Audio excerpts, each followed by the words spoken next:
You might think marrying kids is great, and that those who disagree are filled with anti-Muslim hate. You might think Mo Hijab has it all figured out, when he's really just an empty-headed, arrogant lout. But even Mo says the Quran okays pedophilia, and really, it's as creepy as all reptilia. Welcome back. Did you just rhyme pedophilia? Yes, I did. Yes. Thank you. But really, it is Allah who deserves the credit. Welcome back, ladies and gentlemen, to This Week in Jihad with the great David Wood. And I, of course, am Robert Spencer, the author of the Quran. So, David, yeah, reptilia, that's impressive. Pedophilia. That's impressive. That was like there's a video of Eminem one time when he says he gets annoyed when people says you can't rhyme orange, and then he just spits out like 20 rhymes with orange. Right? It's never like a one word. He's like, when you combine it with other words and stuff like that, you have the or sound and then the just sound. You can make all sorts of rhymes and so on. But so you're basically the Eminem of the counter jihad movement. Yeah, well, the challenge is still out there. Write a poem like it, and then I will give up this seat, and we will make this week in Jihad, which we love. But nobody can meet that condition that you're the judge of the contest. To be clear, if anyone can write something like one of your poems that you start off with, if someone can just imitate it and show that they have done something better than it or like it, just to be clear, we're the judges of whether this challenge has been met. But if someone can meet this challenge and we agree that they have written something better than it or like it, we can change this show to This Week in Dawah and just talk about how great the Dawah has been. You That's heard it here, man. folks. And since you mentioned Eminem, I have to put in a word for Bob Dylan, who once rhymed January with Buenos Aires. Nice. Buenos Aires, he said. But anyway, same thing. All right. We got a lot of jihad this week, David. And finally, the other shoe has dropped in Iraq. And Iraq has done what they have been threatening to do for a considerable period of time. They have legalized marriage to girls as young as 9 years old. And I have to say, the reasoning there is incredibly dangerous because it's something that could be imitated by other countries, even Western countries at some point. They're saying the ruling is individual religious communities should decide what they want to do. And you have an opt. It's like you have you get to opt into whatever system you want. You can have the official government position, which is no, like 18 or whatever it is. Or you could just say, nope, I choose to go with what my religion says, and my religion says this. So my religion says it's okay to marry a 9-year-old girl. So you can decide that route. Again, why that's disturbing is that's something that one of these Western nations could fall for. Like, who are you to judge? We're multicultural. We're not all adapting to the same culture here in this European country. No, each culture retains its own. They already give them like Sharia courts and so on.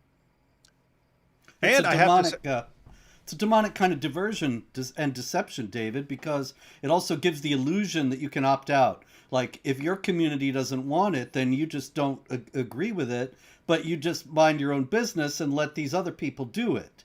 And the victimization of the girls, then you really can't say anything about it. It's kind of on the order of the pro-abortionists in America saying, oh, you don't like abortion? Then don't get one. So you don't like child marriage? Don't enter into a child marriage, but don't bother us when we do it. Mm-hmm.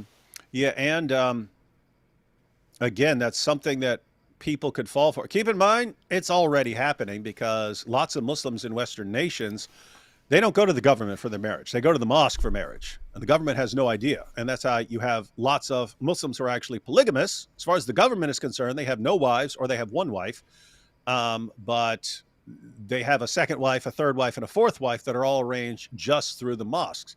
And we've got videos. We've got videos of Ali Dawah on camera saying that if his daughter starts to menstruate at 9 years old, he'll tell her she's ready to be married. And what's crazy is, as disgusting as that sounds, he's actually still better than his religion, because in Islam you can marry prepubescent girls. Doesn't matter. So he's actually better than his religion. You've got Daniel Hakikachu saying if a girl's 4 years old, if a girl's 4 years old, 5 years old, you can marry. You've got Muhammad Hijab saying that according to the Quran, he would say that because of Muhammad, you might want to be waiting a little longer or something. But he says, according to the Quran, you conclude that having sex with a 5-year-old is halal. He says it's halal. So these are the guys who are running around. And you have these guys, these are the guys who are totally fine with having marriages in the mosque and not being recognized by the government. But you have to wonder, are these guys all passing around their 7, 8, 9-year-old daughters to each other for marriage and so on? So anyway, the point is there are already child marriages going on. It's just, you could get to a point with these stupid Western nations trying to impress everybody with how tolerant they are, saying, who are we to judge? Who are we to judge the Muslims if they want to marry 6, 7, 8, 9-year-old girls? It would be intolerant, and we would be fascists if we told them they can't do that. It's their culture. We don't want to change their culture. It's already happening, David. You remember a few years back, this was not a child marriage case, but it was a female genital mutilation case in Michigan. A couple of doctors in Dearborn performing, Muslim doctors, of course, performing female genital mutilation. They were arrested. They were put on trial. And then the case was dismissed by a judge who said this is their freedom of religion. And what was bitterly ironic about it was that that's what their defense was based on. But every last story regarding FGM in the Western press before that assured us that it had nothing to do with Islam. And that it was not a religious practice, just a cultural practice. Then these doctors went on trial. Suddenly they say, oh, this is all about our religion. Case dismissed. Michigan, USA. Isn't that convenient, by the way? Guys, did everyone catch that? That's very important. And Robert's exactly right. Whenever people in the West, critics of Islam, complain about female genital mutilation in Muslim countries, we got the response, this has nothing to do with Islam. It's just kind of a cultural practice in certain places, but it has nothing to do with the religion. Then, once people in the United States get caught, doctors, for performing female genital mutilation on Muslim girls because their Muslim parents want it, and they get they go to trial for female genital mutilation, the defense comes out, what are you talking about? It's part of our religion. You can't judge our religion. And then case dismissed, boom, you're right, part of your religion. And that was in the United States. Now you have the same thing. Yeah, now you have the same thing with child marriage. Part of our religion. You can't tell us what to do in our religion. And I got even worse than the Dawa guys here, David. First, of course, this is about the worse than the Dawa guys? I know, hard to believe. Impossible. Okay, here you go. You call me on the Dawa guys, I'll raise you. The professor of Islamic eschatology and director of Muslim Rights Concern in Nigeria, Ishaq Akintola, who said Islam has no age barrier in marriage, and Muslims have no apology for those who refuse to accept this. I got a member of Saudi Arabia's High Religious Council. There is no minimum age for marriage, and girls can be married even if they are in the cradle. Dr. Salah bin Fawzan. Pakistan's... Wait, what'd you say that Nigerian guy's name was? Ishaq Akintola. Did you say Haktua? Hak Akim Tua? Ishaq Akintola. The Haktua Sheikh? That's him, the professor of Islamic eschatology and director of Muslim Rights Concern of Nigeria. Council on Islamic Ideology in Pakistan. Islam does not forbid marriage of young children. The Diyanet in Turkey, the Directorate of Religious Affairs, says under Islamic law, girls as young as 9 can marry. So the Diyanet is actually out of step with Saudi, Nigerian, and Pakistani authorities in saying they have to be 9, when these other guys are saying they can be younger than that. Mm-hmm. Yeah, keep in mind, I mean, as far as the Quran and Hadith are concerned, 9 is not some official age. It's just what Muhammad did, but he didn't say, hey, you have to wait this long or something like that. The Quran just talks about marrying, having sex with, and divorcing, and then passing on to the next guy, girls, all before the age of puberty, all before they've reached puberty. So keep in mind, you're not waiting for puberty. Matter of fact, there's a Muhammad Hijab video where he points this out at Speaker's Corner, saying there's nowhere in the Quran where it says you're waiting for puberty. And so he says the Quran specifically refers about marrying and divorcing girls before puberty. And he says you can't go around that. And so he's like warning the Muslims, hey, don't act like puberty is some sort of requirement here. That's why he showed up in the poem tonight. Allah gave that to me. Yeah, that's right. That's right. Mo, I expect a thank you note in the morning in my email. All right. Oh. Yes. What you got? Oh, are you familiar with the attack in Germany today? Was that coming up? Okay, yeah, as a matter of fact, I was just going to get to that, connecting it with the one in Israel. Because in Germany, we had just today, this was in Aschaffenburg in Germany. That's a southern city in Germany. 28-year-old suspect from Afghanistan stabbed a 41-year-old man and a 2-year-old boy. Now, meanwhile, before we discuss that, let me just point out that last night, Tuesday evening, in Tel Aviv, a Moroccan national with a U.S. green card named Abdelaziz Kadi, he went on a stabbing spree and stabbed and seriously wounded 4 people aged 24 to 59. Now, he had gone from the United States to Israel, apparently on his green card, solely in order to go on this stabbing spree. So we have a stabbing spree in Germany, we have a stabbing spree in Israel, and of course, as you know, David, we've had stabbing sprees pretty much every week in all the time we've been doing this show. In France, in the UK, in Germany, and elsewhere. So the cops in Germany, you know what they're doing. They're searching for a motive. Mm-hmm. And they're going to find one. Mental health problems. Yes, they are.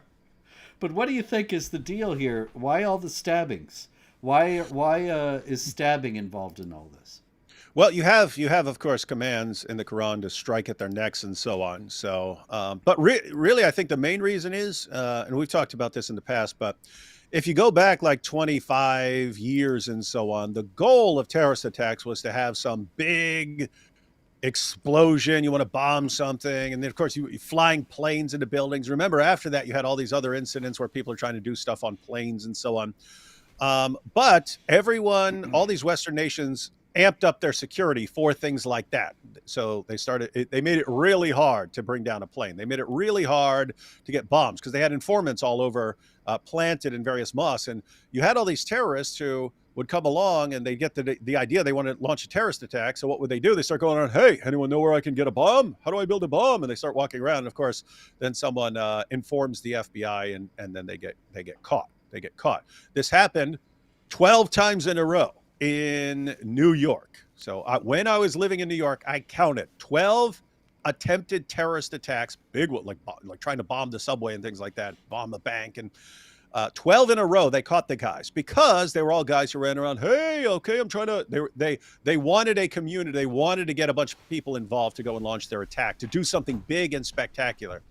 Anyway, after many years of those kinds of attacks failing, you had this other idea that it's better to have a smaller scale attack that can't be stopped than some big one that totally fails. And so then they started focusing on vehicular attacks. Hey, any idiot can jump in a truck and drive into a crowd of people, and knife attacks. Like in both those cases, almost impossible to catch them. If they have not said it to anyone, if they do not announce their intentions, almost impossible to stop them. So when someone just, hey, I've got a truck, or I'm going to rent a truck, I'm going to go do it, I'm going to plow it into a bunch of people, almost impossible to stop that. So if someone grabs a knife and just walks up and starts stabbing people, like, how do you stop them? Like, Yeah, very difficult. So they turn their attention to smaller scale attacks that are almost guaranteed success rather than large scale attacks, which at this point are most likely going to fail. And so you're getting lots of knife attacks now. And I think you've got a point in regard to the particular choice of weapon, that they don't get a gun and go out on a shooting spree. A knife, in the first place, is easier to obtain, leaves no records, Especially in and Europe. allows for precision attacks so that you can strike the neck, as the Quran directs, rather than just attacking the infidel in some random place, which the Quran, of course, is happy with, but it likes when you strike the necks. All right, we got an interesting thing happen in Australia. In Australia, there's been, I think we talked about this actually last week, David. You may remember there were a series of attacks on synagogues, people spray painting. There was Hitler is right, or Hitler on top, and Allahu Akbar spray painted on one synagogue. Other synagogues being attacked. A Jewish child care center was just torched and spray painted with F the Jews. And so we come to, and this is our big stupid infidel story of the week, the Melbourne Anglican. I don't know if you still have your subscription to the Melbourne Anglican, David, but mine lapsed a little while ago, so I wouldn't have seen this if somebody hadn't kindly sent it to me. The Melbourne Anglican notes that this is a quote, the recent attacks, including the vandalizing of a childcare center and 2 synagogues in Sydney, come after intensifying hate crimes against Jewish, Muslim, Arab, and Palestinian communities. So did you get that?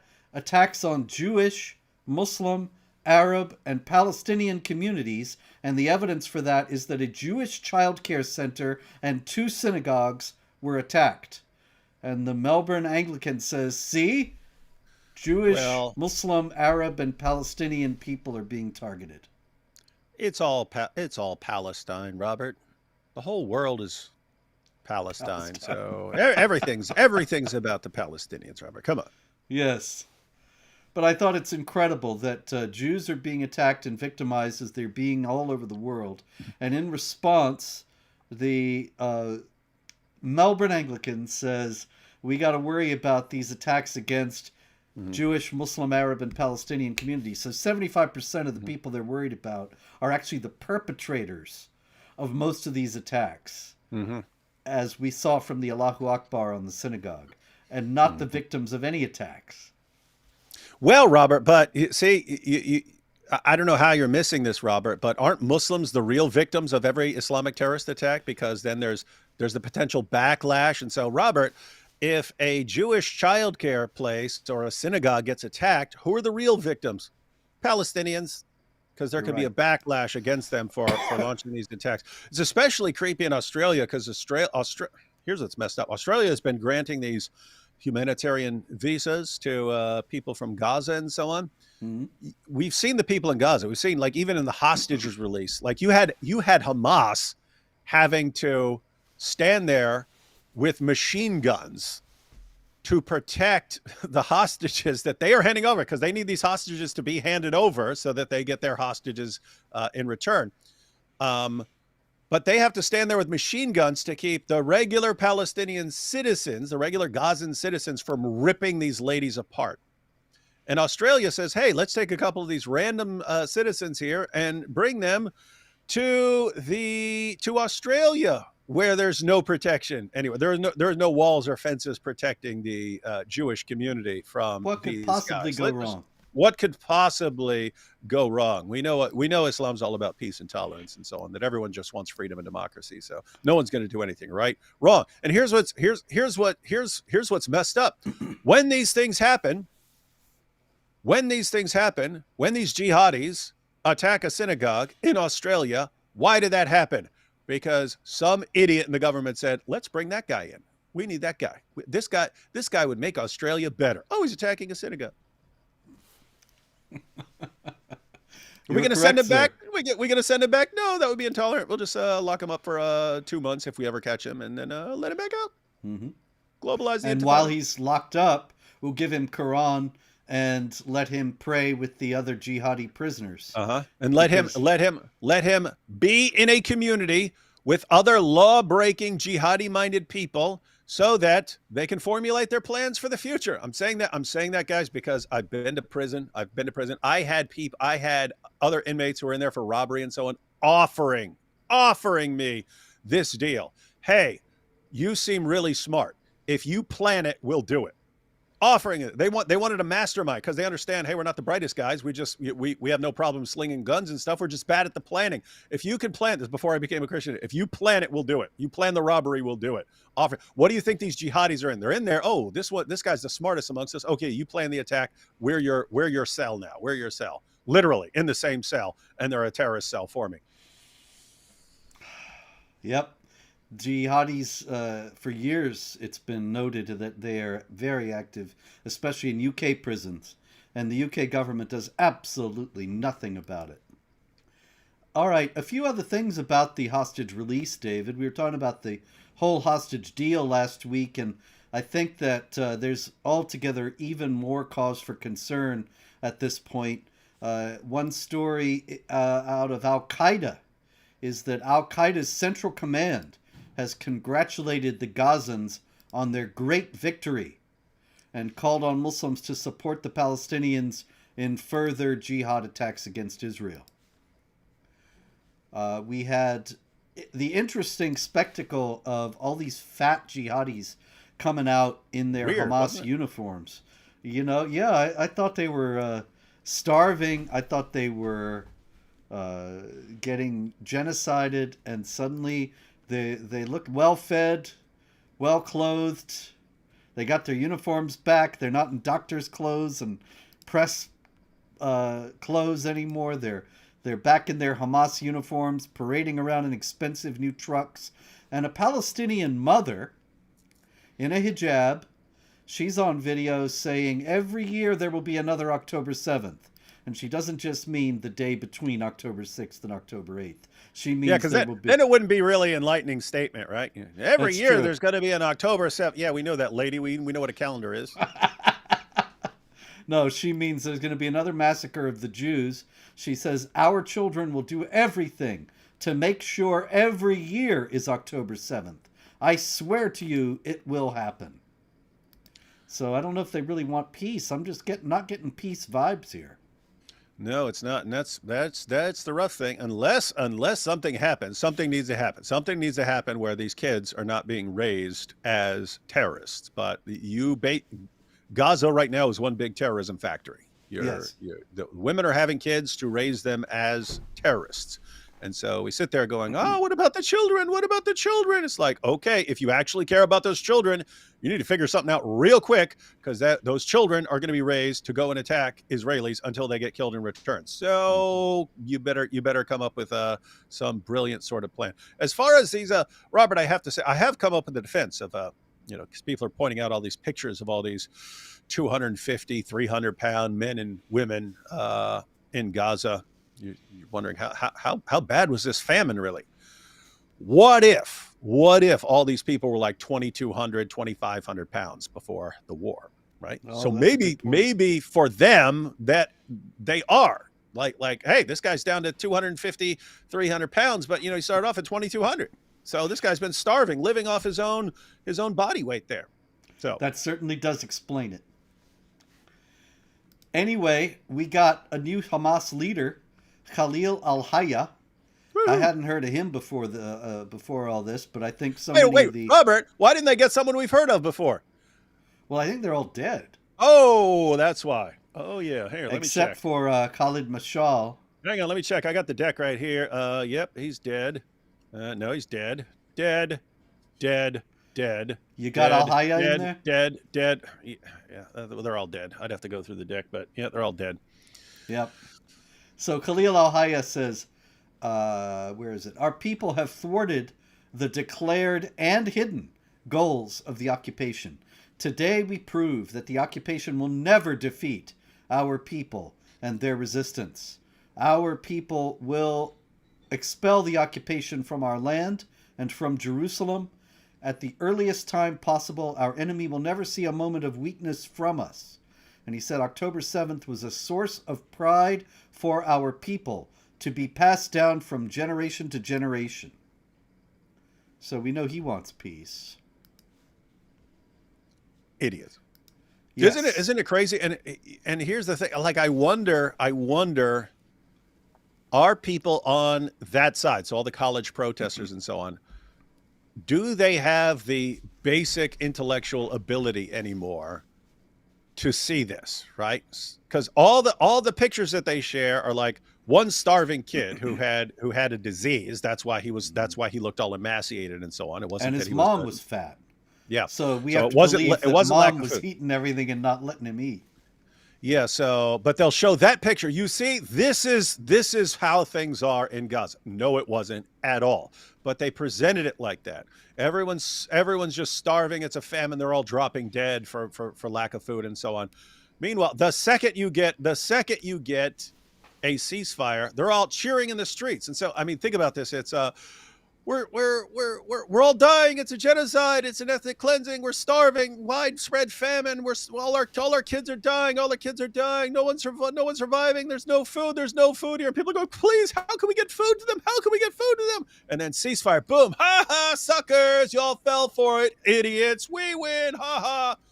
And it's like, I hope they get the message for last time that, I mean, they call it Gaza Wood or Pallywood for a reason, right? It's all a freaking show. I understand there are bad things happening. It's a war. That's what happens. But these are people who focus, like the main strategy is lying and deceiving people around the world to get some sympathy and so on.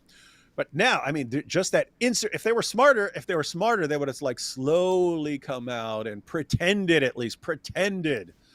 that they're like run to the food trucks. Oh, we're so starving and stuff. Something like that. Instead, they're just, I can't believe you idiots fell for that around the world. Like, okay, well, next time this happens, I hope, I don't think they will, but I hope people realize that they're being duped next time. But they'll fall for it again. They'll fall for it because they're stupid. Meanwhile, some actually reliable numbers have come out about the casualties in Gaza, and it looks as if the Israeli military has been more successful in limiting civilian casualties than any military in modern warfare, including the United States in Iraq and Afghanistan. And that the civilian to combatant casualty rate is about 1-to-1, which is much better in terms of the low number of civilian deaths. Massively better than the United States record in Iraq and Afghanistan. Mm-hmm. And the United States much better than World War II. Yeah. And the United States makes tremendous efforts to avoid civilian casualties. The Israelis did even more. So this is definitive refutation of all the genocide claims. The numbers are all there. You can read them at jihadwatch.org, and you can get them from Salo Eisenberg, who is with Honest Reporting, a media watchdog out of Israel, or in any case pro-Israel. But you would dismiss the numbers that he's got because he's pro-Israel at your own risk. He's got it exhaustively documented, and it is much more reliable, even on the face of it, than any of the numbers that Hamas came out with, where they would say, for example, like 15 people were killed in the last day, including 20 children. Things like that. And so they were lying all along. Anybody should have been able to see it. I wrote about it not long after October 7th itself, but the whole world bought these bogus numbers. Now you can get some real numbers and some actual documentation, but they don't line up with the haters of Israel and their claims. Nope, definitely not. And so, yep, you are... this is one of the most careful and precise wars ever in terms of, and it's a nightmare situation, right? So you take World War II, where it's basically a 2-to-1 civilian to combatant death ratio, 2-to-1, and that's where you actually had armies fighting in the field and so on. you still had most of the casualties because of bombing cities and so on. Most of the casualties were still civilian casualties and so on. But even that's a completely different situation. Again, there you have a lot of the fighting is armies marching out against each other, tanks and so on. Here, you have a bunch of people. They kill a bunch of people, rape a bunch of people, take a bunch of hostages, and run and hide behind women and children. And they've admitted they want to maximize civilian casualties. And so they want you. They're doing everyone else. I mean, what happens in Israel?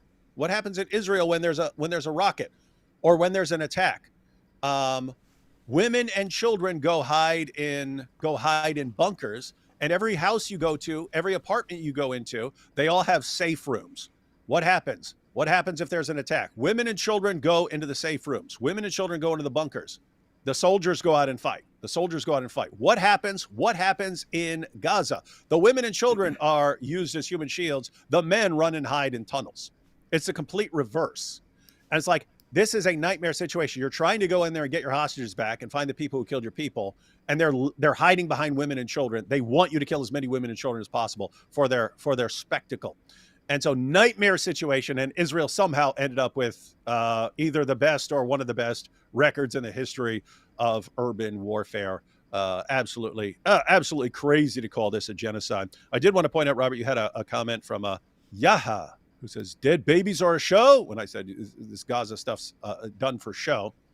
Yaha, tons of the dead babies are show. It's fake. We've seen it over and over again, where turns out we see the extended footage that someone was recording, and the person's screaming, "My dead baby, dead," and it's a doll. It's a doll, right? We've seen that over and over again. We've seen, "Oh, my son, he's dead, and then you see the kid's hand, and it'll reach over and like scratch his shoulder and stuff like this when he's dead. So you do have, and I said it, Yaha. I said, yes, it's a war. Bad things actually happen, but for them, the show is what's most important. So what do? It becomes fake. Everything becomes fake.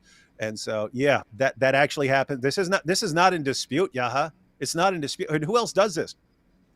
Who else does this? When you have like in Ukraine and Russia right now, there's a war. Do you see them like pretending all these body? Let's take a bunch of mannequins and dress them up like fallen soldiers and so on. It can happen. It's just among the Palestinians, it's like the go-to method for everything. Let's pretend. Let's lie. Let's deceive the world. Oh, and then idiots take them seriously. So much and you're fakery. One of them. I documented in the Palestinian Delusion that I wrote 5 years ago that all these cases of the jihadis the Palestinian jihadis faking human rights abuses, crimes, murders of children, and so on, that were abundantly established. And of course, that was way before this present conflict. The Palestinian jihadis have a very sophisticated deceptive apparatus. Pallywood, it's called, that fakes all these Israeli hate crimes. And so anytime that you see, especially like a photo of a little child that's been killed, or a destroyed building with a pristine doll that wasn't hurt at all, right in the top of the rubble, you should be taking these things with extreme skepticism. This is the kind of thing the Palestinians always do. Another interesting, yeah. By the way, isn't it amazing though? Like, I mean, this is a tiny little spot in the world, and you have serious, actual famines not far away. Yemen, there's an actual famine, actual like starving babies, like just skin and bones, starving, looking really, really bad. Where does all the humanitarian aid go? Gaza. So the entire world sends in billions of dollars and endless trunks of supplies. What do they do with it? They use everything to build tunnels, to get weapons, and apparently acting classes and special effects classes, so that they can manufacture all these dead people. Keep in mind, people do die, but not enough to really get the sympathy of the world. So they have to make up more and so on. So this is what they do with their endless trunks of aid money. Oh, apart from their leaders becoming billionaires and having their kids drive around in Bugattis and so on in Qatar. That would be a great show, the Hollywood Oscars. Yeah. Oh, that would be good. We should do it. We should do it. Yes. Yeah, you got Best actor, best Yeah. special effects. Lifetime Achievement Award goes to the guy they call Mr. Fafo, Oh yeah, oh yeah. who's been everything. In one video, he's a doctor. In another one, he's something else. In another one, he's this. And then he's a paramedic. And then he's a lawyer. And then he's this. And then he's And he awesome. was seriously injured and near death, and the next day he was running around again. Yep. I admire his powers of recovery. Lifetime Achievement Award. Yes. All right, it's going to be a great Oscar ceremony. I hope he'll show up, but we'll have to have him searched first. Anyway, another interesting sidelight about the whole Palestinian Jihad and the supposed desire for a ceasefire amid this genocide. Our friend Brother Rashid posted news that Al Jazeera had planned a whole show celebrating October 7th with unpublished footage showing the involvement of Mohammed Deif, the Hamas leader who was one of the masterminds. They had released a promo. They had it all set to go on the day the ceasefire was set to start. And so in light of that, they suddenly had to postpone it because they didn't want to be glorifying bloodshed and murder when they were supposed to be wanting peace. And so once again, they're rather transparent about what they do, and the world is so eager to be fooled, nobody called them on it. People do love being fooled. Oh, yeah. All right, a couple of other jihad stories, David. This is more of a stupid infidel story about El Mofaddal in Montauban in France. And he was in the Place Nationale, and that was on October 14th, 2023, a week to the day after the October 7th Jihad massacre. And in this public place in France, he yelled out, "Allahu Akbar, the Jews must be killed." And so he was arrested because that sort of thing is illegal in France. But Weird. he has just been acquitted this past week because there was a procedural error in his case, unexplained in the story. Well, pretty straightforward, Robert. Yeah, He's a Muslim, so he gets a free pass. He gets a free pass. What are you guys thinking? We're the dimmies here. That's the procedural error. That's absolutely true. He was a Muslim. He's a Muslim migrant. He can do whatever he wants in France. What are they talking about? Here's another one like that. El Bashir Rahmouni. And El Bashir Rahmouni is another new Frenchman. And he's actually from Algeria. And he has been on trial since the 13th of January for rape. On November 7th, 2021, according to this story from La Provence in France, French language story, he allegedly gained the trust of Nayla, a 17-year-old runaway, and took her to a sordid squat in Albania, where, according to the young girl's statements, he raped her with great brutality. Okay, so his lawyer, Mademoiselle, I believe, Saeed Ben Hamed, I don't know, is that what ME stands for? Help me out here, people. ME, is that Madame? Maybe, I think it's Madame, yeah. I'm not sure, though. Anyway, Saeed Ben Hamed says the weight of traditions argue for his acquittal, and that the girl must have consented but could not admit that in front of her family. The weight of traditions means he must be acquitted. What traditions is she talking about here, David? No idea. I can't think of any tradition ever. Can you think of something? Well, yeah, somehow I have the idea that raping infidel women is something that Islam allows for.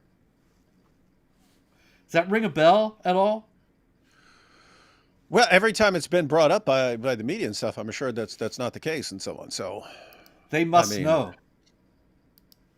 I don't know. I mean, of course, you've got, Surah 70 verses 22 to 30 there, which talks about the captives of your right hands. You've got Surah 23 verses 4, 5, and 6, and so on. You've got Surah 4, verse 24, which talks about your even married captives, and Except, you can read. Yeah, you can't have sex with married women unless you capture them, you take them, you seize them, you make them the property of your right hands, and so on. And of course, you read the associated hadith with that, Sunan Abu Dawud 2150, and it talks about, hey, they captured the men and the women, and the Muslims were actually worried. Hey, wait a minute, isn't this adultery if we have sex with these women and their husbands are still here? Muhammad said, yeah, go ahead. I got the Revelation Surah 4 verse 24. So yeah, there are a few things you could point out, and endless array of hadiths and so on about this. But Robert, I mean, if we've learned anything about Islam, it's that it has nothing to do with what Islam's most trusted sources say. It's just whatever the local guy who's brought on the news program to say that Islam is a religion of peace and tolerance. That's all that matters. That's what Islam is defined by. that's it, man. It's just whatever is necessary to get out of the scrape that you might be in a media story. That's what Islam is all about, or in a debate. All right, this is Asif William Rahman.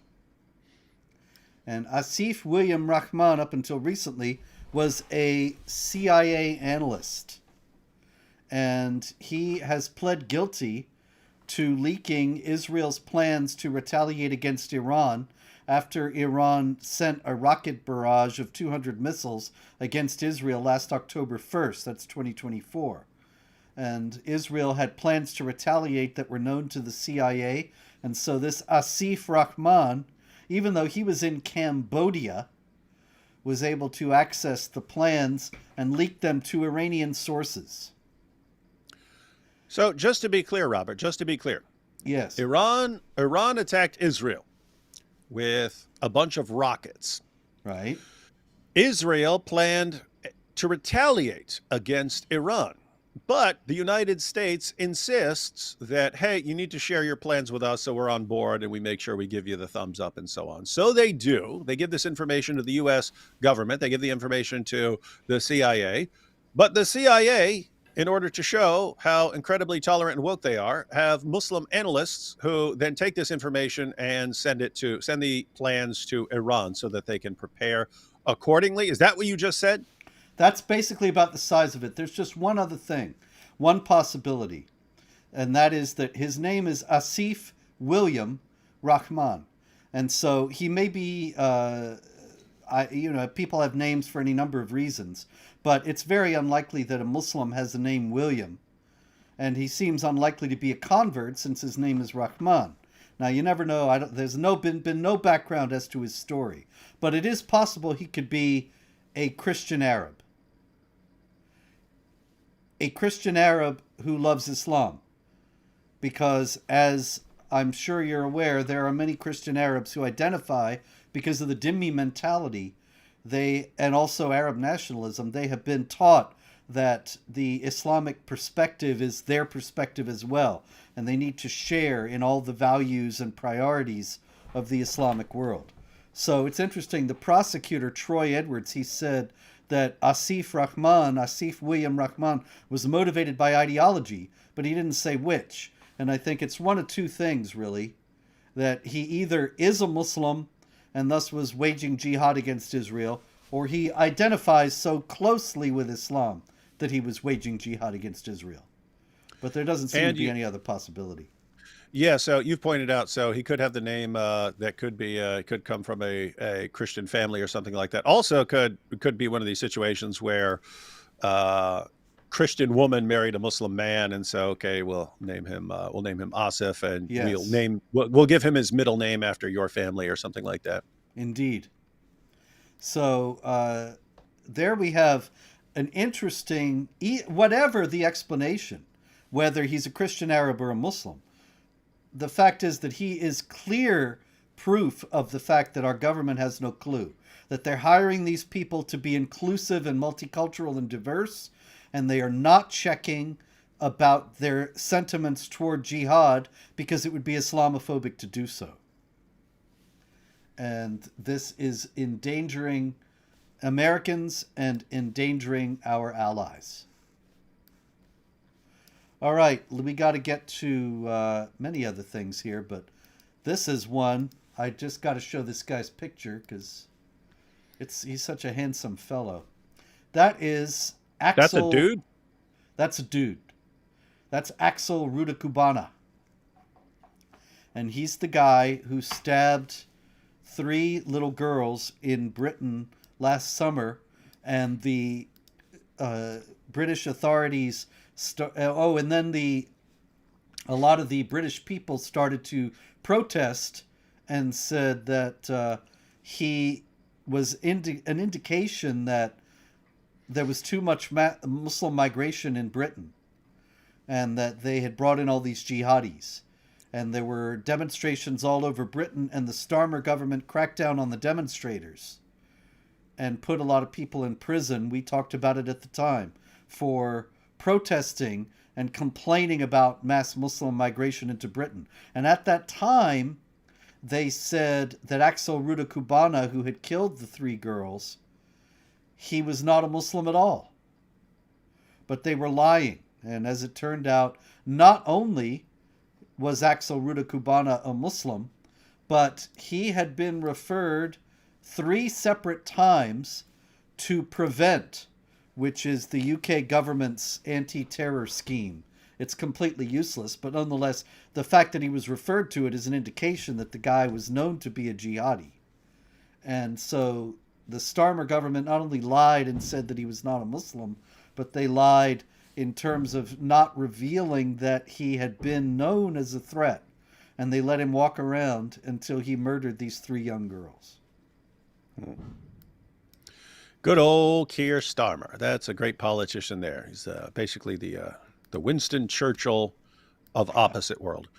Indeed. Oh, quick comment here. Nabil Hantuli says, they destroyed the 3rd old church in the world in Gaza, and you still support Israel. And then a laughing emoji. Damaged the church. And why did they damage it? Why did they damage it, Nabil? Because that's where Hamas hides. They do it. They use Christians. They use churches. They use women. They use children as human shields. Why? Because they want, when the counterattack, when the retaliation comes, they want to kill Christians. They want to damage churches. They want to damage hospitals. They want to kill women. They want to kill children, so that they can go out and say, look what they're doing. They won't come out into an open field and fight. If you're talking about churches, I mean, Robert, my goodness, how many churches were destroyed when the UK was bombing Dresden? How many churches were bombed by Germans when they're bombing London and so on? Lots. There are churches where they've preserved the damage that was done to their church by the German bombings. That sort of thing happens. What do you say here? Say, okay, what's the cause? What's the cause of this church being damaged in this situation in Gaza? Well, mainly these Hamas guys going over there, slaughtering a bunch of people, raping a bunch of people, taking a bunch of hostages, and then running and hiding there. That's the cause. So who's to blame? Exactly. We're against the people who are mainly to blame there. It's just incredible, the lies these people tell all the time. Lies, everything. Lies, manipulation, every step of the way. It's pathetic, and shame on us for not being gullible morons who fall for this nonsense. Speaking of gullible morons, here's Omer Chifchi. Yeah, AP would know how to say the guy's name. Somebody was asking, why don't you have AP on the show? David and I have been doing this show for years. That's right, I did just a few weeks ago. But David and I have been doing this show for years. We just do it. AP does his thing, and we love AP, and did the show with AP a few weeks ago when David was elsewhere, and I'm sure I will be talking to him again soon. But ordinarily, anyway, we don't need any mule-brained agnostics on this channel. Okay? Well, let's see. This is only an hour-long show, and it gets to be a little bit crowded if you have more than one person, whoever it is. But in any case, We love AP. If you're trying to stir something up, there ain't nothing to stir. Omer Chifchi, though, he would know how to say that, so that's one reason why he should be here right now. But in any case, this is a brigadier general. He is a longtime Al-Qaeda operative out of Turkey, and now he has been promoted to brigadier general by the new Syrian government. So it's interesting to note that the Syrian government is led by Ahmad al-Shara, who is an old, long-standing Al-Qaeda and ISIS leader who has taken off his fatigues and put on a suit and tie. And they're saying they're moderates and he rejects jihad and he wants to establish a pluralistic society. But meanwhile, he just appointed this guy, a long-standing jihadi, promoted him to the rank of brigadier general in the Syrian army. And so I'm kind of tending to think that this is the yet another indication of deceiving the infidels. And the infidels are once again so happy to be deceived. And here's the thing, Robert, because it's always the problem with Islam's interaction with the West. You have Muslims who don't want to harm you, who don't want to hurt you, that don't want to subjugate the world and so on. If you ask them, hey, what do you support? They'll be, no, we support freedom and tolerance and so on. They would say this. And there are Muslims who actually believe this. But guess what? If you're a Muslim who actually wants to subjugate and slaughter us and so on, what are you going to say in the West? You're going to deceive us. You're going to say, no, we believe in tolerance and freedom. And you're going to say the exact same thing, right? Because deception is a key tool in the jihadis' tool belt. So that's a problem, right? A Muslim can tell you, hey, Islam is all about peace and tolerance. He might believe that, and he might want to kill you. He's going to say the same thing either way. And now you have leaders and so on taking over areas, and what do they say? Oh, look, we're not wearing that jihadi outfit anymore. We're wearing a suit because we've changed, and now we believe in all the whatever you believe in. That's what we believe. And guess what? If people do actually change, it does happen. So if they've actually changed and mellowed out, they're going to be saying this. If they want to kill you and they just realize we want to last longer than our predecessors did, so we need to pretend, at least until we're established and we've consolidated power and so on, and we can function, we need to pretend for now. They're going to be saying the exact same thing. And so, yep, need to be a little bit suspicious when they say, oh, yeah, we've changed. You may have changed your methods. You may have changed. You may have legitimately changed, but you may have just changed your tactics and realized you need to pretend. You need to play dress up for a little while. And the wild thing about it, David, is that it's like offensive in the West to say that somebody might be lying. If you point out that somebody's trying to deceive somebody else, there will be any number of people saying that you're the liar, that you are the deceiver, that you are being terrible Islamophobe by not taking these people at their word. And a lot of people wear it as a badge of honor that they're fooled by these deceivers because they wouldn't want to dare look Islamophobic by being skeptical about them. All right, here's a good story out of Nigeria. This, David, that is the Sangayar Sani Uthman Islamiyya School in the Biajin area of Abuja. And it just was the site of an explosion, and 2 people were killed at the school. This tragic incident took place on a Monday at about 11 o'clock. And what happened was 3 men visited the Islamic school and they brought a bomb with them. And the bomb went off, according to the story, while they were tampering with the IED, the improvised explosive device, on the school veranda. And so you gotta wonder, okay, why would anybody bring a bomb to an Islamic school and be fiddling with it at the school so that it blows up and 2 people are killed? What might have been going on here? How many times have we heard that story, Robert? Indeed. They're messing around with the bomb in the mosque, and oops, I'm waiting for some commercials on Al Jazeera. Are you suffering from premature detonation? If so, download our instructional manual here on how not to blow yourself up while preparing to blow up the kuffar. Indeed. This, Oh, hey, Robert. One yes. quick thing here. Um, Pat's leather strap. This will be for after the show, but I want to tell you now what the comments up. Pat's leather strap says, Robert, can you please unblock Ayatollah Khamenei? He's not actually a Muslim. I can vouch for that. There is an account, Ayatollah Khamenei, which is basically a parody making fun of him. So Unblock where? yeah, On this? yeah, On this comments thing? yeah, in the chat. So apparently someone has blocked him at some point, whether you or one of your moderators or something like that has blocked him. But that is not a Muslim. That is a guy who makes fun of the Well, Ayatollah. I got to apologize to the Ayatollah because I don't have any idea how to unblock anybody. I'm sorry. If maybe, I can tell you how to do it afterwards. I can tell you how to do it okay. afterwards. So Yeah, we'll fix it for you next week. We're coming to the end of this one anyway. But Ayatollah, we will fix it for you next week. Strange question there. Are you not allowed to... This is a weird thing here.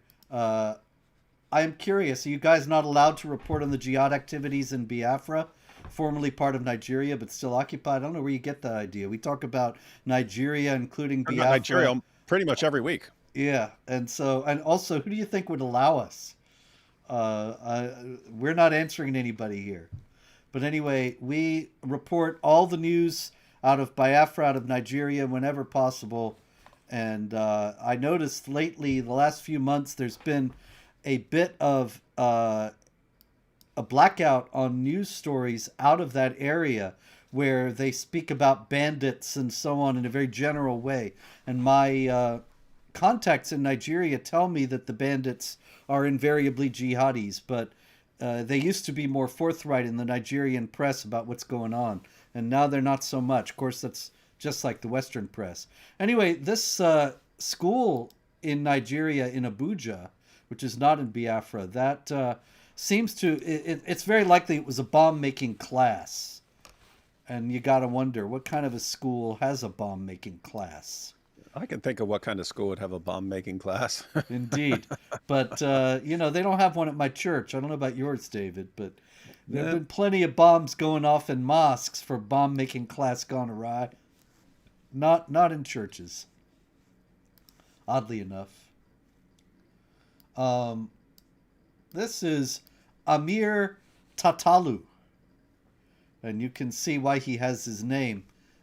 His actual name is Amir Hossein Magsudlu.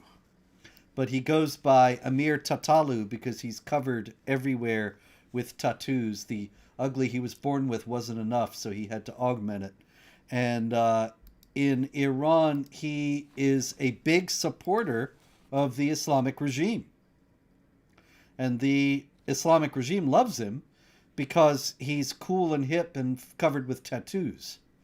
And so they've been promoting him, and he loves them. They love him. They think that he's going to help them win back the youth to support the Islamic regime. But very strange incident out of Iran the last few days. He has been charged with blasphemy against Muhammad.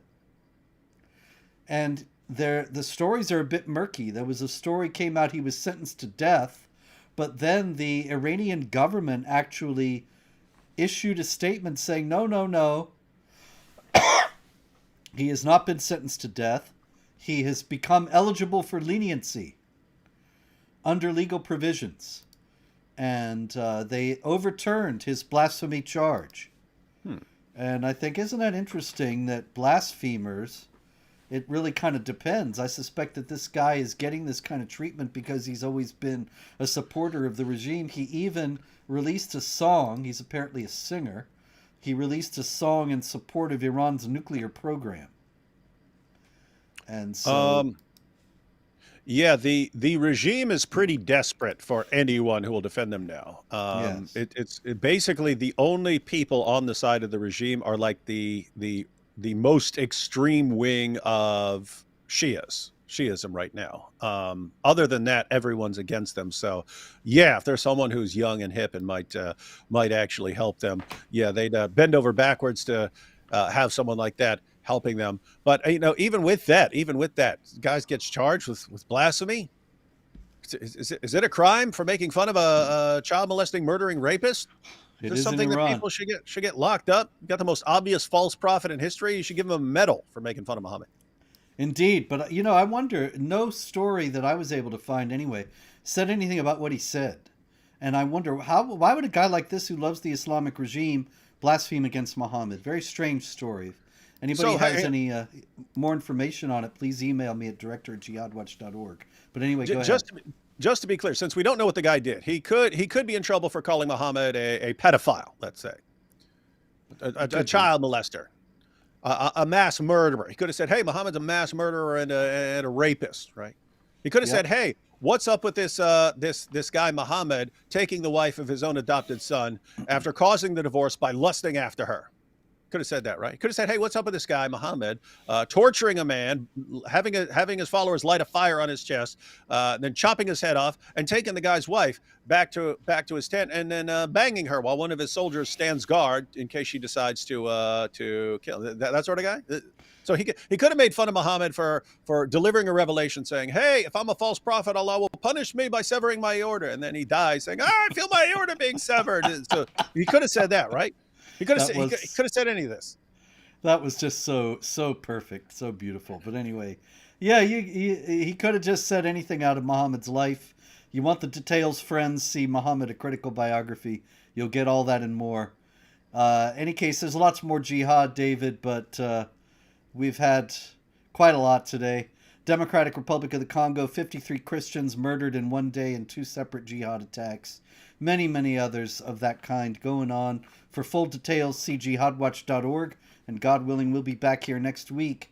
Until then, pray, hope, and don't worry.